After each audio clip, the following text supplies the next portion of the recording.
सहनाववतो सहनौ भुनक्तो सह वीर्यं करवावहै तेजस्विनावधीतमस्तु मा विद्विषावहै। ओम शांति शांति शांति। आज 25 मई 2021 में क्रमशः उपनिषद आश्रम उज्जैन से यजुर्वेदीय कठोपनिषद में आप द्वितीय अध्याय के द्वितीय वल्ली में श्रवण कर रहे हैं। आज का 8वें मंत्र का विचार है। आज का विषय है गुहि ब्रह्मोपदेश।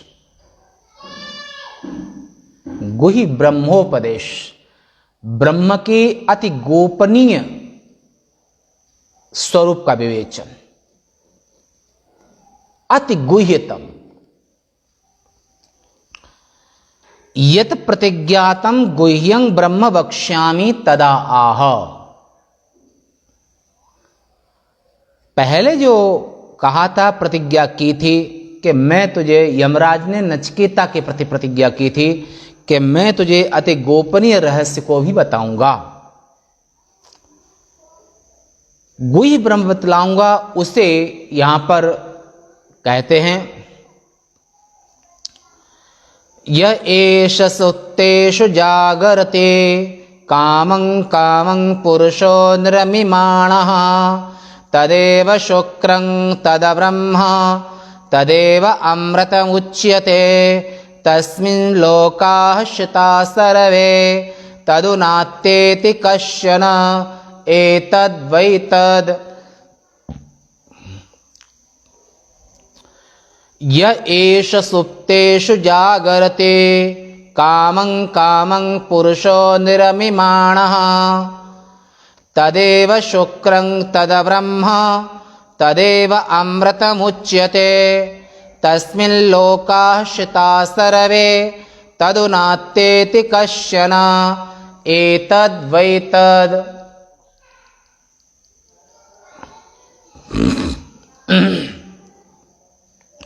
यह जो, एष, एष का अर्थ होता है अति अंतरतम, माने अन्नमय कोश, प्राणमय कोश, मनोमय कोश, विज्ञानमय कोश, आनंदमय कोश, जो 5 कोशों के अंदर रहने वाला, उसके भी अंतरतम में अति सूक्ष्म, जो प्राणादि के सो जाने पर जो है पुरुष अपने इच्छित पदार्थों की रचना करता है। इस जगह पर प्राणादि का अर्थ है इंद्रियां और मन। इंद्रियों को प्राण का, इंद्रियों को भी प्राण कहते हैं। तो इस जगह पर इंद्रियों को 5 ज्ञानेंद्रियां, 5 कर्मेंद्रियां, ये इंद्रियों को भी इस जगह पर प्राण नाम से कहा गया है। गहरी नींद में आत्माओं शिथिल होते हैं, इंद्रियां भी अपना कार्य व्यापार करना बंद कर देती हैं, बुद्धि भी निर्णय करना बंद कर देती है, मन भी संकल्प विकल्प करना बंद कर देता है। तो हिता नाम नाड़ी में, क्योंकि जागृत अवस्था में जीव का वास आंख में होता है, स्वप्न अवस्था में जीव का वास कंठ में होता है, सुषुप्ति अवस्था में माने गहरी नींद में जीवात्मा हृदय देश यानी पुरीतत शेते, हृदय देश में शयन करता है। स्वप्न अवस्था में जीवात्मा कंठ देश में रहता है। तो जिस समय पर न जागृत अवस्था है न सुषुप्ति अवस्था है, स्वप्न अवस्था में प्राणादि माने इंद्रियों के शिथिल हो जाने पर, शयन करने पर, और तब अंतरतम में जो वासना होती है कि देखे सुने अनुभव किए जो संस्कार होते हैं वही वासना बन करके अंतःकरण में रहते हैं और वही सपने की दुनिया बनते हैं। स्त्री पुरुष आदिक ये सब बनते हैं।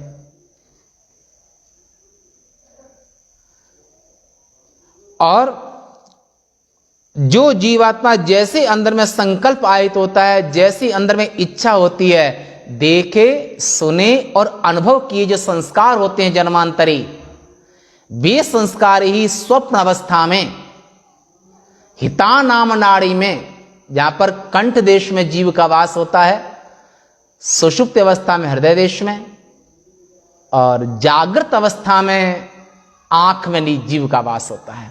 जब हम आपको देखते हैं, आप हमें देखते हैं, उस समय पर जीवात्मा का वास आंख में होता है।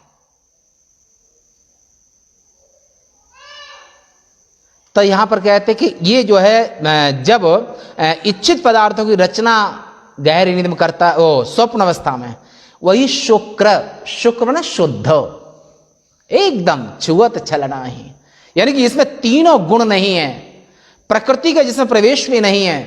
सत रज तम निस्त्रय गुण्यो भवार्जुन, तीनों गुणों से रहित अवस्था का नाम शुद्ध अवस्था, शुक्रम अपाप अविद्धम, शुक्रम अपाप अविद्धम। वो पाप से विद्ध नहीं है, अपाप है, वो शुद्ध है, शुक्र है, शुद्ध है, पाप से रहित है, वह ब्रह्म है, वही अमृत कहा जाता है, उसी को ब्रह्म कहते हैं। और इसी ब्रह्म को अमृत नाम से भी संबोधित किया जाता है, कहा जाता है।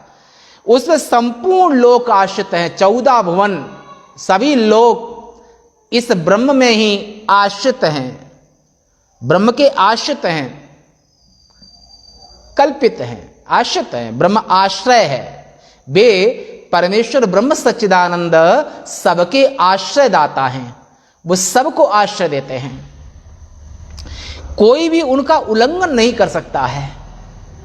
भीषास्मात् बातः पवते भीषो देति सूर्यः मृत्युर्धावति पंचमः इंद्र यम वरुण अग्नि, और ये सब के सब जिसके साथ महाद वज्र मुद्यता, भगवान ब्रह्म सच्चिदानंद यमराज के ऊपर भी वज्र लेकर के, इंद्र के ऊपर भी वज्र लेकर खड़े रहते हैं, और ऋतुओं के ऊपर भी, और समुद्र भी अपनी सीमाओं का उल्लंघन नहीं करता है, क्योंकि ब्रह्म सच्चिदानंद का जो शासन है, ब्रह्म सच्चिदानंद जो भय है, क्योंकि राजा का भय सीमाओं की रक्षा करता है, इसी तरह से आत्मदेव का भय, परमेश्वर का भय, जगन नियंता ईश्वर का भय, प्रकृति भी टाइम से सब काम करती है। किशोरों में दाढ़ी मूंछ का आना, किशोरियों में स्तन आदि में वृद्धि होना,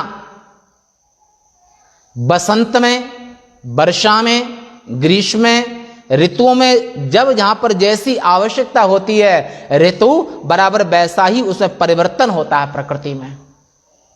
बसंत में नव किसलय का आना, पत्तों का आना, फूलों का खिलना, वर्षा में नीचे जमीन से जो दबे अंकुर हैं उनका उद्भूत होना, निकलना, ये महाद वज्र मुद्यतः। यमराज कहते हे नचिकेता, जो हमारे ऊपर भी शासन करने वाला है, माने यम के ऊपर भी जो शासन करने वाले, जिनको महाकाल कहते हैं, बोलो महाकाल भगवान की जय। ऐसे भगवान महाकाल वज्र लेकर के, और यम भी इनकी आज्ञा का उल्लंघन नहीं कर सकते हैं। महाद वज्र मुद्यत, उद्यत का अर्थ होता है तैयार खड़े रहना। आप थोड़ा भी इधर उधर करेंगे और गला अलग। संसार में राजा का भय काम करता है। अगर अराजकता फैलती है तो राजा का दंड कमजोर है, क्योंकि दंड के रूप में स्वयं ईश्वर विद्यमान है, और राजा के अंदर में 8 दिक्पालों का तेज होता है।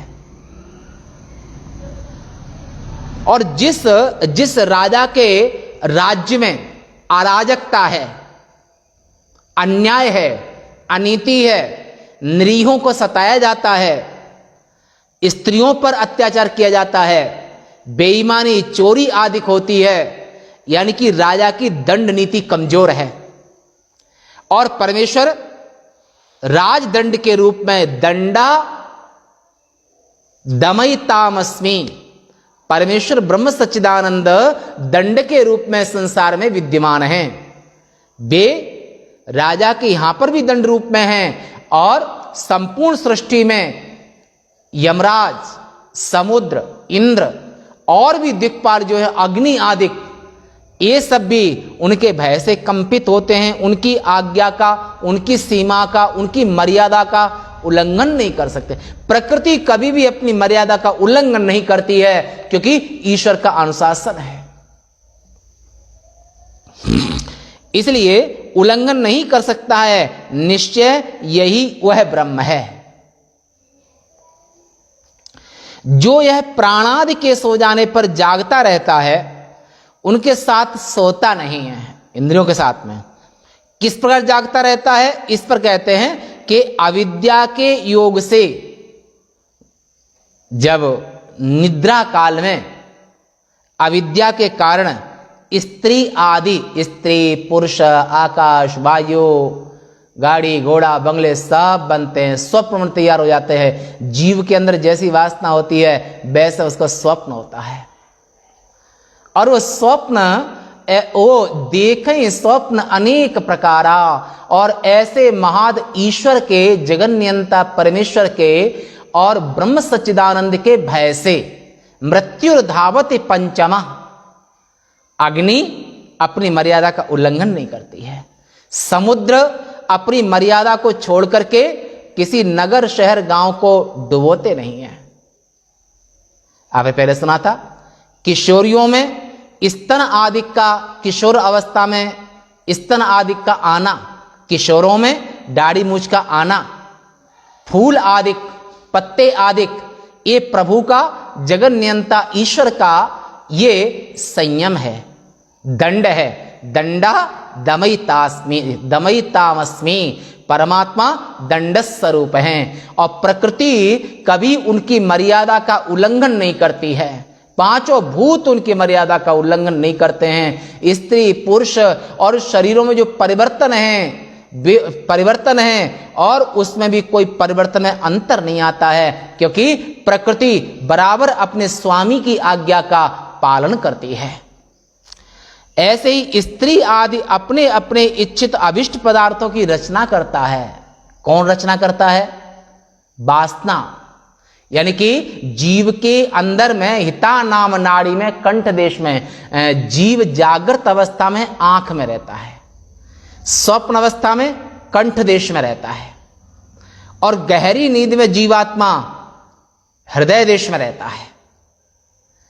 और हिता नाम नाड़ी में कंठ देश में रह करके वो स्वप्न देखता है। स्वप्न कैसे देखता है? देखे, सुने और अनुभव किए। इस जन्म में, 1000 जन्म पहले, 1000 कल्प पहले, लाखों वर्षों के पहले जो संस्कार आपने आहित किए हैं, जो आपके अंदर वासना है, वो वासना वहां पर प्रतिफलित होती है अविद्या के योग से। अविद्या के योग से निष्पन्न करता है हुआ, और वही शुक्र, शुभ्र यानी शुद्ध है, वो परमेश्वर आत्मा शुद्ध है। अपाप विद्धम, यानी कि उसे पाप कभी छू भी नहीं सकता है, आत्मा को पाप छू भी नहीं सकता है। ऐसे निष्पाप, निश्चल और शुद्ध आत्मा ही ये सब पूरी जो एनर्जी, पावर, वो उस परमेश्वर का ही है, आत्मदेव का ही है। वह ब्रह्म है, उससे भिन्न कोई गुह्य ब्रह्म नहीं है। इस सबके अंतर हृदय में जो आत्मा है, ये आत्मा ही ब्रह्म है। इससे इतर में, इससे अलग दूसरा कोई भी ब्रह्म नहीं है। वही सब शास्त्रों में अमृत यानी कि अविनाशी, जो विनाशशील है वो अमृत कभी हो नहीं सकता है, और जो अमृत है उसका कभी विनाश नहीं हो सकता है। यही नहीं, उस ब्रह्म में ही पृथ्वी आदि संपूर्ण माने भूर्भुवः स्वः महर जना तपः सत्य, ये ऊपर के लोक हैं। माने भूलोक, पृथ्वी, अंतरिक्ष, स्वर्ग, महरलोक, जनलोक, तपलोक, सत्यलोक, ऊपर के लोक है। और अतल, तल, बितल, तलातल, रसातल, महाताल, पाताल, ये 7 नीचे के लोक हैं। पृथ्वी विश्वस्य धारणी, और संपूर्ण जो कर्म जहां पर होता है, संपन्न होता है, कर्म निष्पन्न होता है, उस लोक का नाम पृथ्वी लोक कहते हैं। ये 14 भुवन में मध्य का लोक है। ये 14 भुवन एक पति होई, 14 भुवनों में आत्मदेव माने ईश्वर, एक ही ईश्वर 14 भुवनों में व्याप्त है। और 14 भुवनों में, 14 लोकों में उस ईश्वर का ही शासन चलता है, दूसरा किसी का नहीं।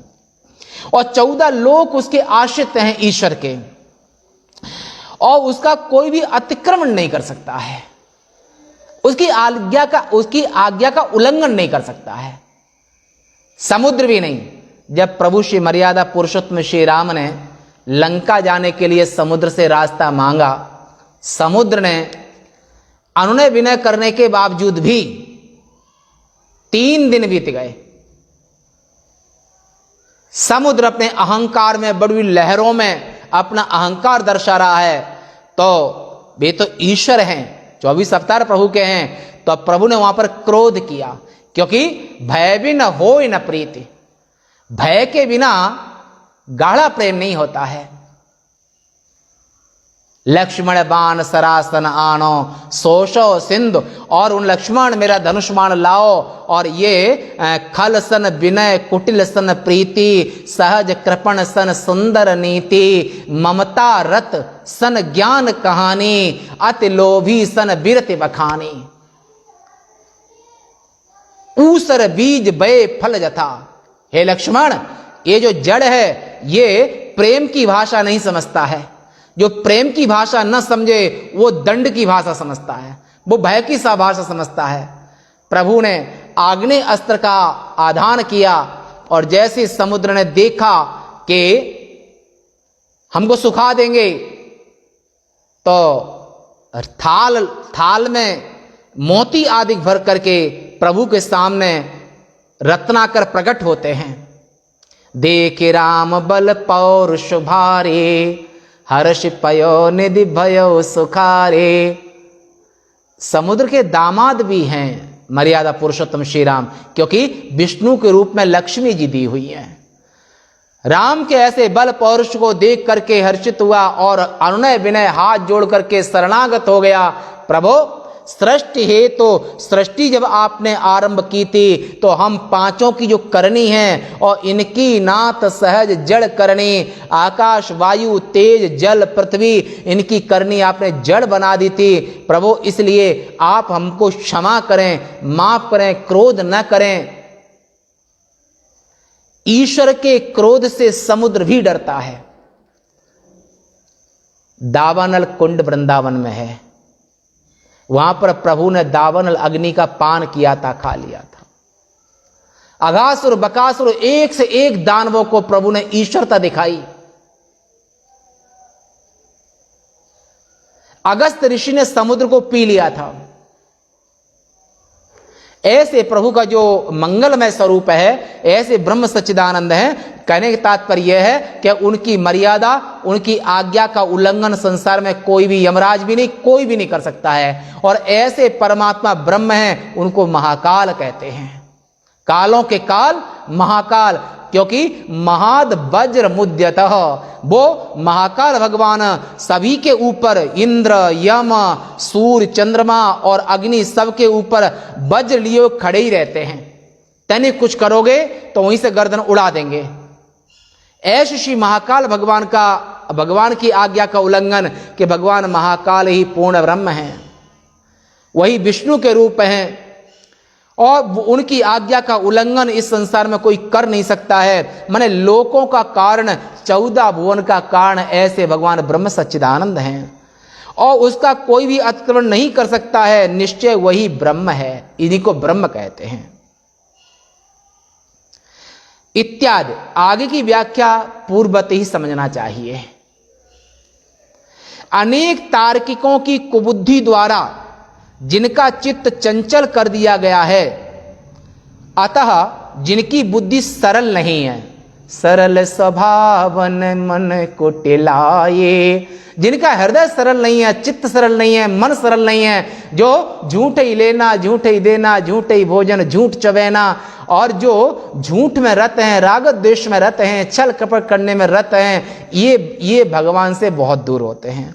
और जिनके कपट दंभ नहीं माया, और ऐसे भगवान के अनन्य शरणागत भक्त संतजन जिनके सरलता स्वभाव में है, छल कपट झूठ इनको छू भी नहीं गया है, ये भगवान के अति प्रिय उनके पार्षद हैं, उनके भक्त हैं। तो ऐसे जो है जिनकी बुद्धि सरल नहीं है, उन ब्राह्मणों के चित्त में प्रमाण से युक्त सिद्ध होने पर भी आत्मिकत्व विज्ञान बारंबार कहे जाने पर भी स्थिर नहीं होता है, क्योंकि अंतःकरण में छल कपट है। और भगवान कहते हैं कि मोह कपट छल छिद्र न भावा, निर्मल मन जन सो मोह पावा। भगवान के भक्त की असाधारण पहचान है, भगवत प्राप्ति का एक ही उपाय है कि वहां सरलता होनी चाहिए। सरलता संसार में होगी तो संसार तुम्हें सीधे निगल जाएगा, सरलता भगवान में होगी तो भगवान की कृपा हमेशा कवच बन करके वो तुम्हारे सर पर हमेशा बनी रहेगी। ऐसे जो भगवान के जो मलिन अंतःकरण वाले, पाप अंतःकरण वाले, झूठ बोलने वाले, ऐसे जो लोग भक्त लोग हैं, उनको ब्रह्म विद्या कभी प्राप्त नहीं होती है। और जिनके कपट दंभ नहीं माया, ऐसे भगवान जो सरल भक्त हैं, सहज सरल स्वभाव खगराया, जिनके मन सहज हैं, सरल है, ऐसे जो ब्राह्मण भक्त हैं, और ये भगवान के चलते फिरते ब्राह्मण भक्त हैं, ये भगवान के चलते फिरते विग्रह हैं, जिनके कपट दंभ नहीं माया, तिनके ग्रह रूरे। वाल्मीकि ऋषि कहते हैं, हे प्रभु, जिनके कपट दंभ माया नहीं है, ऐसे अपने भक्तों के दिल में, ऐसे ब्राह्मण भक्तों के दिल में आप चिर निवास करें, और वहां पर तिनके ग्रह रूरे, उनके हृदय कमल आपके लिए बड़े सुंदर भवन हैं। वही बात यहां पर कह रहे हैं कि जो छल कपट से रहित हैं, छल कपट वालों को ब्रह्म विद्या कभी सिद्ध नहीं हो सकती है, आत्मज्ञान में उनका मन नहीं लगेगा। जिनके पापी अंतःकरण हैं, उनको आत्मज्ञान, ब्रह्म विद्या यानी कि उपनिषद सुनने में बिल्कुल मन नहीं लगेगा। और जिनके सरल और जिनके पुण्यात्मा लोग हैं, उनको इस विद्या में मन लगेगा। तो आत्मिकत्व विज्ञान बारंबार कहे जाने पर भी स्थिर नहीं होता है, अतः उसके प्रतिपादन में आदर रखने वाली श्रुति पुनः पुनः ये बात कहती है। कौन सी? अगले मंत्र में बोलते हैं। इस मंत्र का विषय है कि आत्मा का उपाधि प्रतिरूपत्व। इस मंत्र का विषय है आत्मा का उपाधि प्रतिरूपत्व। अग्नेर्यथैको भुवनं प्रविष्टो रूपं रूपं प्रतिरूपो बभूव एकस्तथा सर्वभूतान्तरात्मा रूपं रूपं प्रतिरूपो बहिष्य। अग्नेर्यथैको भुवनं प्रविष्टो रूपं रूपं प्रतिरूपो बभूव एकस्तथा सर्वभूतान्तरात्मा रूपं रूपं प्रतिरूपो बहिश्च। ऐसे परमेश्वर ब्रह्म सच्चिदानंद महादेव सबके उर में व्याप्त हैं, सबके अंतःकरण में निवास करते हैं। 14 भुवन की आत्मा है, 14 भुवन पर जो शासन करते हैं, जो जल में भी जिनका शासन है, पृथ्वी में शासन है, अग्नि पर शासन है, वायु पर शासन है, आकाश में शासन है। ऐसे परमेश्वर ब्रह्म सच्चिदानंद संपूर्ण भुवनों में प्रविष्ट हुआ। एक ही अग्नि प्रत्येक रूप, जैसे एक अग्नि हर जगह व्याप्त है, हमारे तुम्हारे शरीर में, पेड़ में, पौधे में, वनस्पति में, टेबल में, बेंच में, कुर्सी में, तखत में, दरवाजे में। एक ही अग्नि पर दरवाजे और टेबल की आग जलाएगी नहीं और चूल्हे की आग जला देगी, क्योंकि चूल्हे की आग विशेष अग्नि है और